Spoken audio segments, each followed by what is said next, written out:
The purpose of today's video is to show how we radio controlled my Accucraft Sabrina and to try it out. Well, we're here with Michael again at BC Hobbies, and we're putting a servo in here to operate my Accucraft Sabrina live steam locomotive.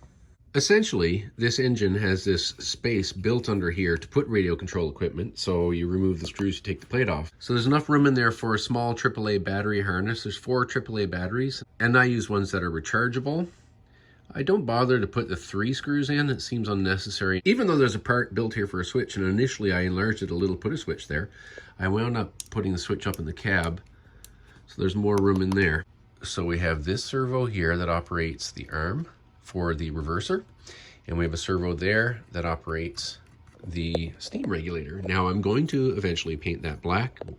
I just wanted to test it first to see that I'm happy with it. And the cabling for these servos goes through holes already in the locomotive down into the place I just showed you before. Happily, this locomotive comes with that little hole right there, so you can hook your servo directly up to it. You just have to take out the little bolt that's there, that where previously you operated this, you locked it into forward, and you locked it into reverse by doing that. The RC conversion for this locomotive turned out to be rather simple. The servos are attached to the bulkheads of the locomotive by the expedience of very, very sticky, heavy 2-sided tape. We use that same stuff on my USRA 060, and it's held quite well. It's just stuck on there like mad. And of course, you know, if it ever starts getting soft or comes away, you just put more on. This avoids having to drill holes and mount things with brackets. But I mean, this stuff is tough as heck. The particular brand of tape's called Alien tape. So I've put together a little tourist train, and of course, naturally, we're going to start our adventure at Rousel Station. The radio in this engine's awesome. This is the reversing lever.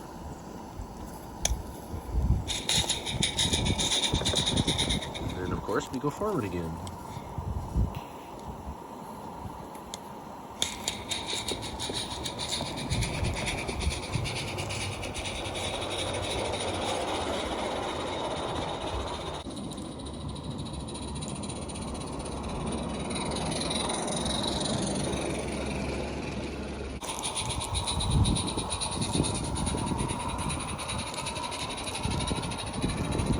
It's cold and windy today. This engine's doing well.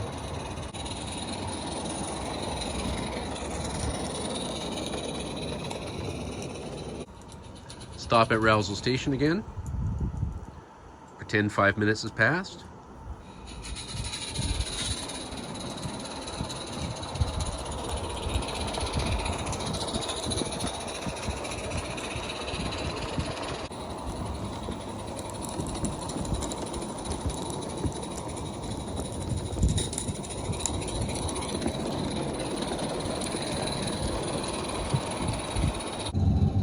Here's a shot from inside the goods shed.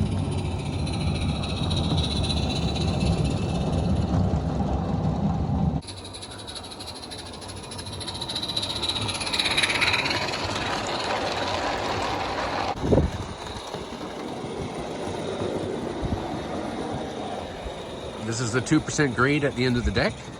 So of course you have to just put the throttle up a little more.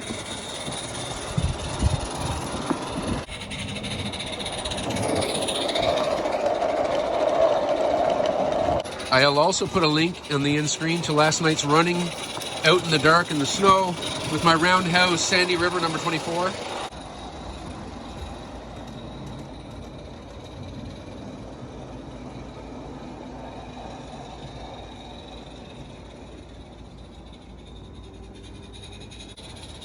Here comes up the 2% grade of the deck. My elevated loop sure works for its purpose of getting me off my knees. Of course, this is not our forever home, so when we get into the forever home, I'm going to build a proper garden railway.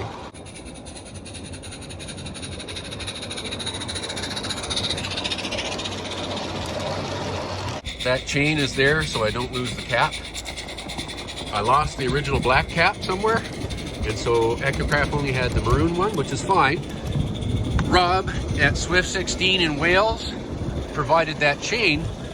I have a bunch of 32mm gauge wagons of Rob's, and they're awesome. My goal this year, one of my goals, is to get a rake of wagons for 45mm gauge to pull with Sabrina here on this railway.